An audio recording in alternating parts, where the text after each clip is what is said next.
ये तो कल आपको से जो वादा किया था उसी वादे को लेकर फिर हम लोग आज आगे बढ़ते कि कल हमने नवपाषाण काल के बारे में संबंधित कुछ महत्वपूर्ण फैक्चुअल डेटा देखे और उसको कंप्लीट किया। आज जो हमें देखना है वो देखना ताम्रपाषाणकालीन संस्कृति के बारे में। ताम्रपाषाण संस्कृति पे बहुत इंटरेस्टिंग क्वेश्चन बनता है, बहुत मजेदार क्वेश्चन मतलब बनना चाहिए। आज तक तो पूछा नहीं गया, मतलब मुझे लगता है कि इस पे क्वेश्चन आपका बनना तो चाहिए। देखते हो क्या सकते हैं, चालू करे। तो आज जो हमें देखना है वो आपको देखना ताम्रपाषाणकालीन संस्कृति, इसको कैल्कोलिथिक कल्चर भी बोलते हैं। क्या बनता है हम लोग इसको कैल्कोलिथिक कल्चर के नाम से आता है। तो यहाँ पे 2-3 बात को पहले समझ लीजिए। इसका जो स्टार्टिंग नो डाउट वही बात हम लोग वहाँ 7000 से 2500 ईसा पूर्व के बीच में कंप्लीट किए थे। 7000 से 2500 ईसा पूर्व के बीच में कंप्लीट किए थे। तो आज जो हमें कंप्लीट आगे की ये हमारा 2500 ईसा पूर्व से 500 ईसा पूर्व के बीच का जो टाइम पीरियड है उनको मोटे तौर पर उनको हम लोग ताम्रपाषाणकालीन संस्कृति के रूप में देखते हैं। 7000 से लेकर 2500 से लेकर 500 ईसा पूर्व की दीवार। अब मुद्दा बनता है इसको ताम्रपाषाणकालीन संस्कृति क्यों कहते हैं। या देखिए ये जो संस्कृति है इसमें मोटे तौर पे क्या हुआ, औजार में हम धातु का इस्तेमाल करना प्रारंभ, और धातु मुख्य रूप से किसका था तो तांबे का, इसलिए इसको ताम्र संस्कृति के नाम से आता। मुझे लगता है कि ताम्र संस्कृति ज्यादा अच्छा होगा कि इसको ताम्रपाषाण संस्कृति किया जाए, क्योंकि पूर्ण रूप से हम आज अभी भी समय में तांबे के औजारों का निर्माण नहीं कर रहे थे। कुछ मात्रा में, मैं ऐसे तो नहीं कहूंगा कि सारे मात्रा में, कुछ मात्रा में अभी भी हम लोग पत्थर के से संबंधित औजार का भी निर्माण कर रहे।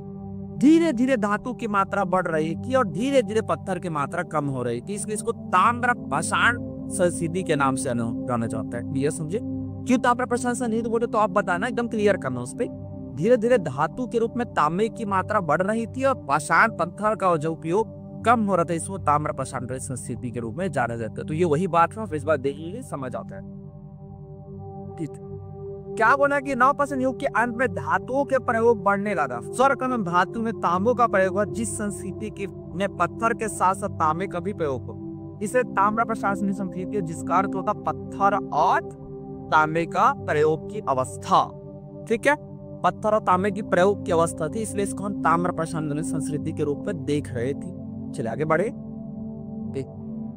अब इस दौरान में बात आ चले कि चूंकि नवपाषाण काल में लगभग हमने कृषि कार्य पशुपालन करना सीखे, तो इसका का भी वही शरीर हो रहेगा कि यहाँ हम लोग कृषि और पशुपालन करना आराम से सीख चुके थे। गेहूं का, चावल का, हम लोग कोल्ड हवा से चावल के हम लोग को एक तरीके से पुरातात्विक साक्ष्य भी मिले, तो हम लोग इसका उपयोग अनाज के रूप में करने लग गए थे। तो ये बेसिक है, मुझे लगता है इसको तो बताने ज्यादा है नहीं है। पशुपालन भी सीख चुके थे, तो कौन कौन से पशु का पालन हो रहा था, तो इस समय याद रखिएगा आपका गाय का, भैंस का, सुअर का पाला जा रहा था। और मुझे लगता है कि इंपॉर्टेंट पॉइंट कि इस समय ऊंट के से भी परिचित थे, ऊंट से भी परिचित हमें साक्ष्य मिलते हैं, समानता इसके अवशेष हमें भी हम देखने को मिलता है। आप एक इंपॉर्टेंट पॉइंट आप याद रखिए, देखो दुनिया के सेम वर्ल्ड अगर मैं वर्ल्ड वाइड अगर बात करूं तो माना जाता है कि ताम्रपाषाण संस्कृति के बाद कांस्ययुगीन संस्कृति प्रारंभ, कि पहले ताम्रपाषाण संस्कृति चली फिर कांस्ययुगीन संस्कृति चली।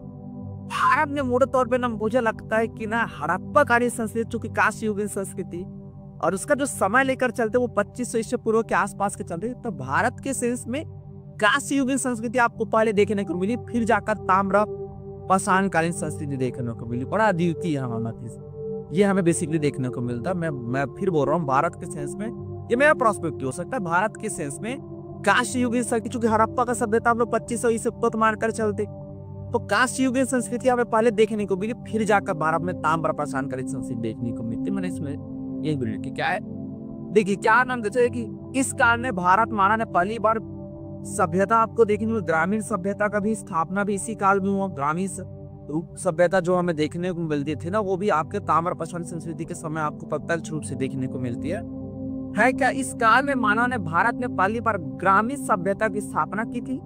इस काल के लोग लेखन शैली से अनभिज्ञ थे, जबकि कांस्ययुगीन सिंधु घाटी सभ्यता के लोग नगरवासी हो गए थे। क्या हो गए थे? कांस्ययुगीन सिंधु सभ्यता के लोग क्या हो चुके थे? नगरवासी हो चुके थे। नगरों का निर्माण हम देखेंगे आगे जाएंगे।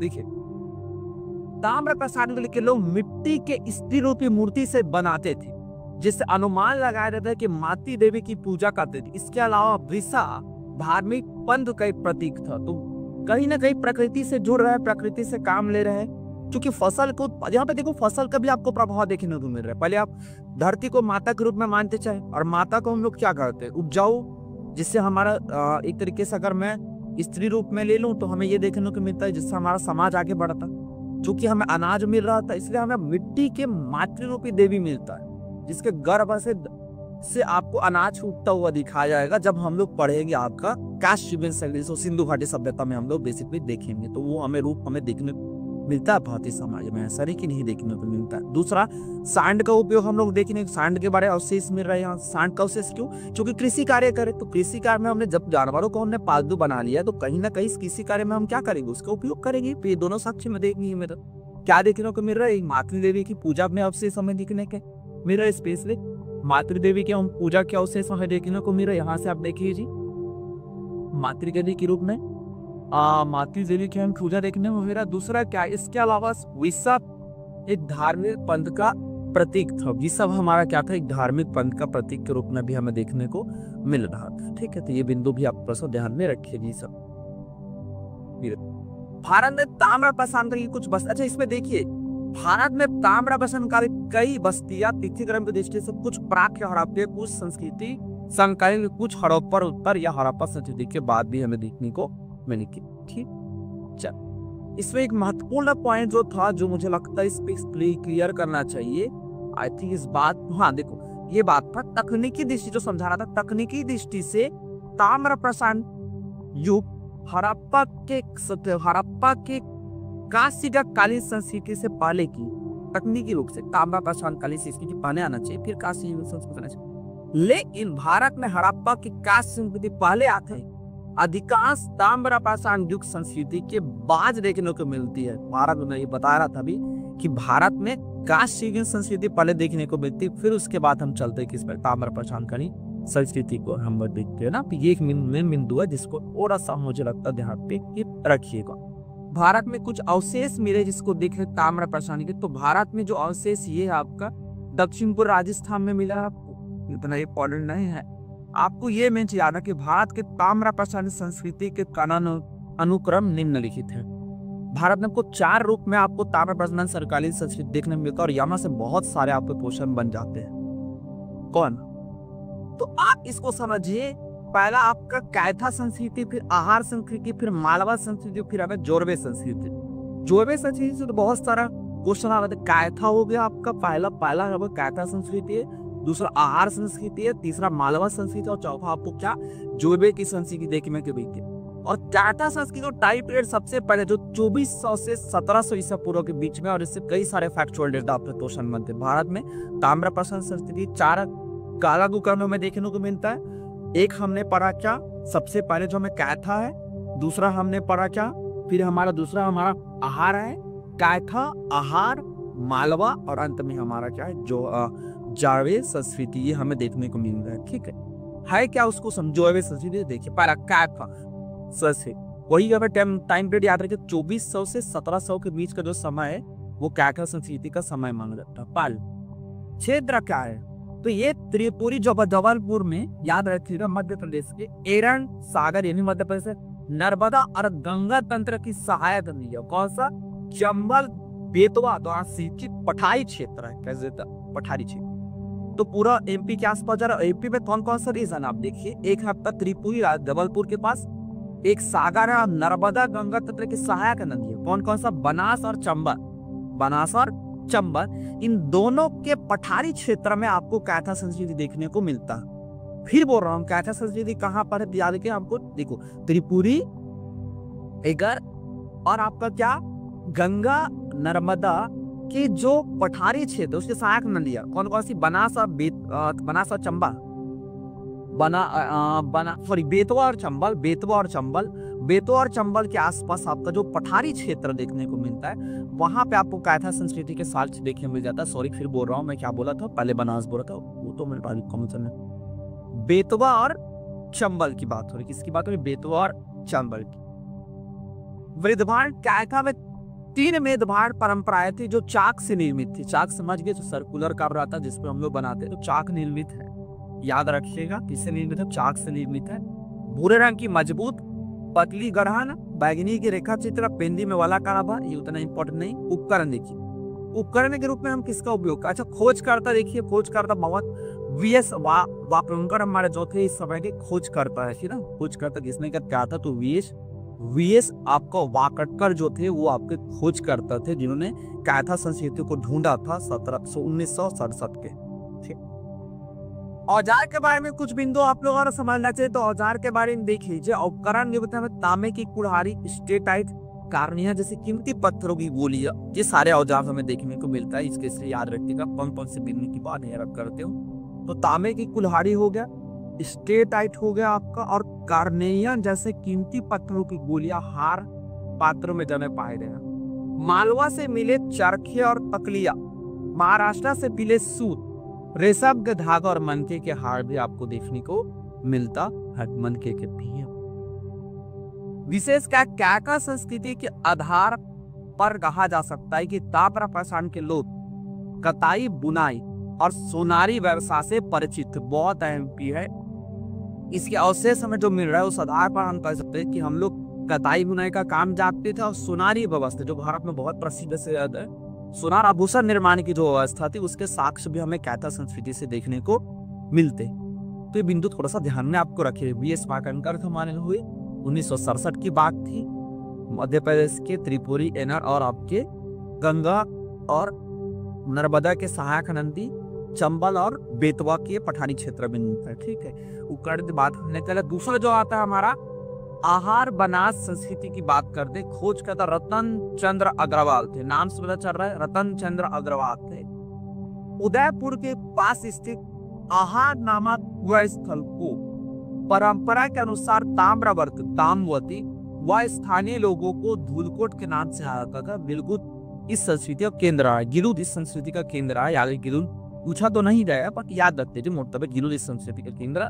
हाँ, मृदभार श्वेत रंग से चित्रित कृष्ण लोही पात्र परंपरा, आहार संस्कृति विशिष्ट मृदभार परंपरा थी। याद रखिए आहार संस्कृति मुख्य परंपरा क्या थी मृदभार के, तो कृष्ण लोहित पात्र परंपरा। तो ऐसी परंपरा कृष्ण लोहित पात्र परंपरा एक आहार संस्कृति में देखने को मिलता है। ठीक है, इतना बिंदु आ रहे। सबसे ज्यादा आगे बढ़ते कुछ ज्यादा इंपॉर्टेंट नहीं कि आते हैं वो मालवा संस्कृति।